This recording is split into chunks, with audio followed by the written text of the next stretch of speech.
Sachant qu'il y a une autre donnée, Marie-Cécile Naff, c'est que le Sénat bascule, ça y est, c'est sûr, du côté républicain, qui était jusqu'à présent aux mains des démocrates. Est-ce que ça veut dire que, logiquement, il aura beaucoup plus de marge de manœuvre, Donald Trump, au pouvoir? Oui, bien sûr, toutes les nominations de ministres, d'ambassadeurs, de futurs juges à la Cour suprême éventuellement en cas de démission ou de décès de ceux qui sont en place. Et on attend de voir pour la Chambre des représentants, mais ça semble...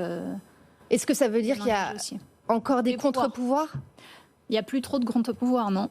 Il y en a encore dans les corps intermédiaires, mais il a promis de les affaiblir. Donc non, ils ont vraiment les pleins pouvoirs. Donc en matière, on va voir pour la Chambre, mais qui a l'initiative sur le budget, par exemple.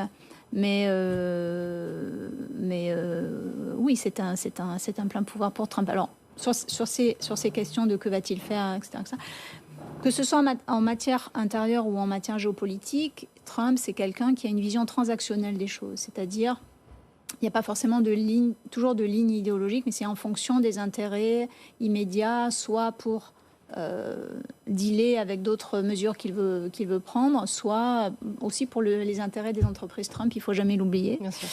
Et donc on verra si effectivement sur les questions de dérégulation, sur les questions de fiscalité, sur les questions de tarifs douaniers, tous ces éléments-là, il y a une ligne monolithique ou pas. Et puis Vance, c'est quelqu'un qui est un peu une girouette politique, qui est un peu avec le vent. Il a le zèle trumpiste des convertis.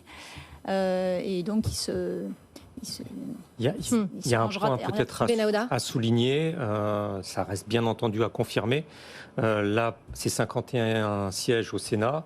Certaines projections donnent 54, voire 55 sièges pour le Parti républicain. Ce qui veut dire, et ce n'est pas que de la cuisine politique, qu'il peut étouffer même les voix dissidentes au sein du Parti républicain. Il y a 2 sénatrices particulièrement courageuses, la sénatrice Collins du Maine et la sénatrice Murkowski de l'Arkansas, qui représentent un peu l'opposition interne. Il peut même se passer d'elle, somme toute, pour faire passer ses nominations. Et donc, de ce point de vue-là, c'est quand même assez important. Surtout s'ils rompt avec la règle du filibuster, c'est-à-dire la majorité qualifiée. Ils peuvent décider de ça et donc passer toutes les décisions à la majorité simple.